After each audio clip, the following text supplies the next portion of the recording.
Добрый день, дорогие абитуриенты! Меня зовут Илюшина Наталья Степановна, я начальник управления рекрутинга и карьерного развития. И сегодня мы с вами поговорим о том, как нужно выбрать предметы для сдачи ЕГЭ.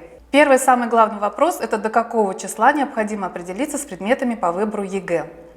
Необходимо сделать свой выбор до 1 февраля текущего года. Обязательно ли сдавать ЕГЭ при поступлении?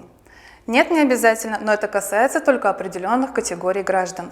Например, это иностранные граждане, это абитуриенты, у которых есть инвалидность, и это те абитуриенты, у которых уже имеется профессиональное образование, то есть те, кто закончил колледж или университет. Также очень часто поступает вопрос о том, что некоторые абитуриенты давно закончили школу, и они тогда еще не сдавали ЕГЭ. Как быть в этом случае?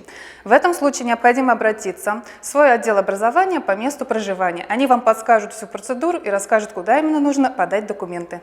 Какой период действуют результаты ЕГЭ? Результаты ЕГЭ можно представить в течение 4 лет после того, как вы их сдали. Очень часто абитуриенты интересуются, можно ли подать документы, когда еще нет результатов ЕГЭ на руках. Да, вы можете подать документы, все ваши результаты по сдаче ЕГЭ мы поднимем автоматически из федеральной базы ЕГЭ. Некоторые абитуриенты несколько раз сдают ЕГЭ, и в этом случае возникает вопрос, какой будет учитываться при поступлении. При поступлении мы будем автоматически засчитывать тот результат ЕГЭ, который у вас наиболее высокий. Очень часто абитуриенты спрашивают, на какой минимальный балл необходимо сдать ЕГЭ, чтобы поступить в университет.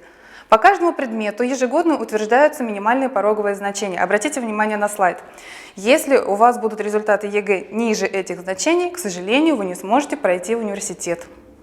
Очень часто абитуриенты интересуются, обязательно ли сдавать математику при поступлении в университет. Нет, не обязательно, но только в том случае, если математика не указана как предмет вступительного испытания на ту специальность, на которую вы поступаете.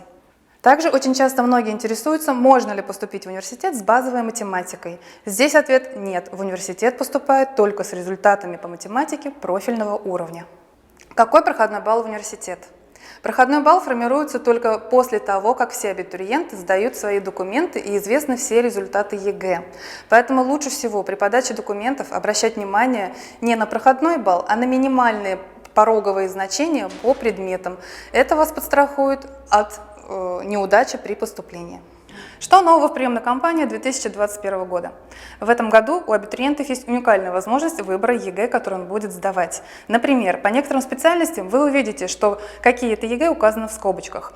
Например, математика в скобочках физика. Это означает, что вы можете предоставить результаты ЕГЭ либо по математике, либо по физике. Здесь вы можете выбрать либо результаты ЕГЭ с наибольшими баллами, либо просто у вас какого-то ЕГЭ может не оказаться. Как увеличить свои шансы на поступление?